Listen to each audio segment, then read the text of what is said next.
Over the past 50 years, change management has become a topic of increasing interest among academics and managers.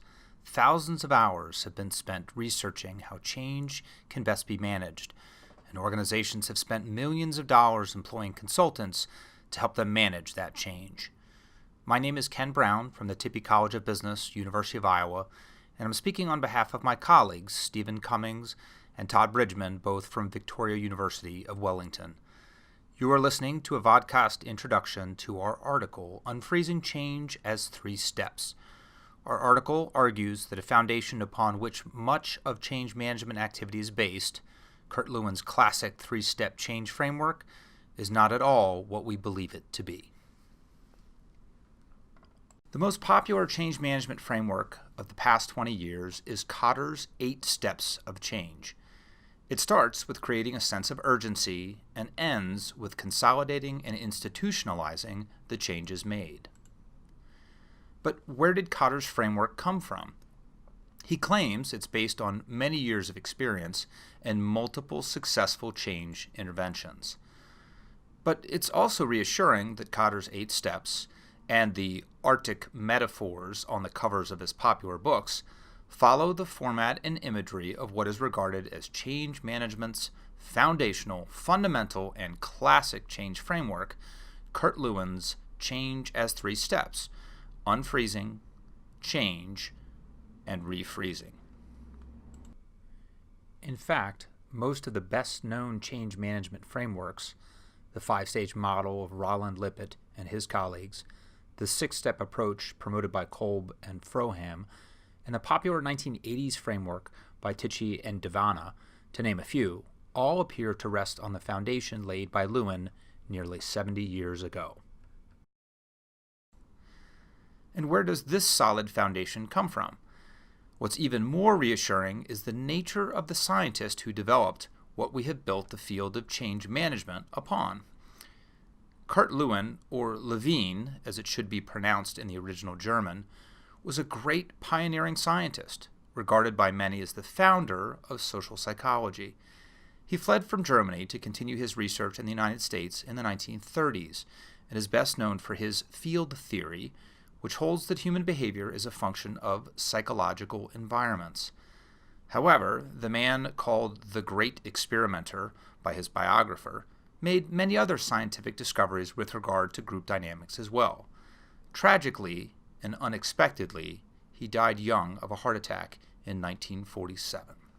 When citing Lewin's work to back up claims about his foundational theory, scholars almost always cite this book, Field Theory in Social Science, published in 1951. 2 things are interesting about this. First, remember, Lewin died 4 years earlier in 1947. And second, people almost never provide a page reference to indicate where Lewin promotes change as 3 steps. The reason that the citation that most use to justify the framework was published 4 years after that founder's death is that it is an edited book of Lewin's work. Field Theory is in fact the 2nd volume of this project. The reason that very few people provide a page reference, as would normally be the case in academic writing, may be that Lewin's supposed claims in this regard are devilishly difficult to find in the book. Any mention of unfreeze, change, refreeze is not much easier to find in the actual source included in the 1951 book, that is, a 1947 article in the first ever issue of the journal Human Relations, an article sent to the journal just a few weeks before Lewin died. It's not easy to find, but the fragment that others would transform into a model of change interventions is buried here in the 24th of 25 subsections of a 40-page article, and on page 231 of the 1951 book, in case you were wondering.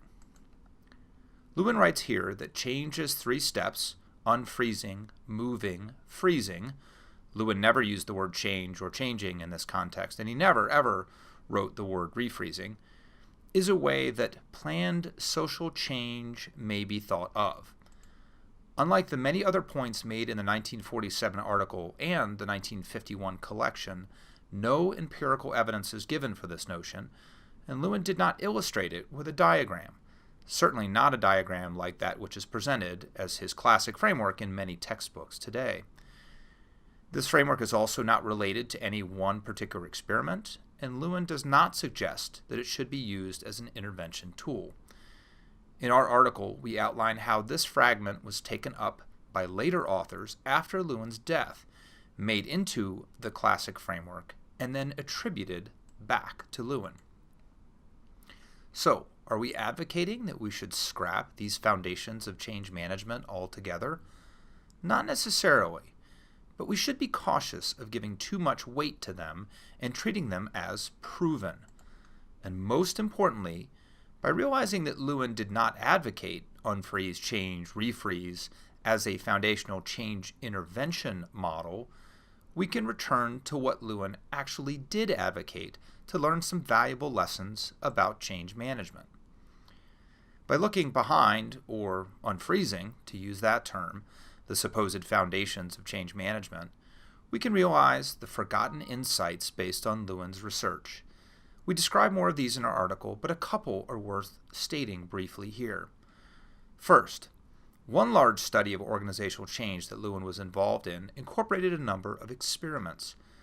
One showed that perhaps the best thing to do at the start of a change process was to communicate with the people who would be affected before any preconceptions were formed or plans laid out. The second is that the key unit of analysis to better understand change was not individuals or organizations as a whole, but groups. We need to understand how people behave differently in different groups. This is very much in keeping with Lewin's key contributions in regard to promoting the importance of group dynamics as a new field of inquiry, something that we have perhaps not taken as seriously as we might if we didn't teach students that Lewin's key contributions was a rather trite-sounding 1, 2, 3 model. Thanks for listening. We hope you found this podcast interesting. If you want to find out more, click the link in the description below to access the article.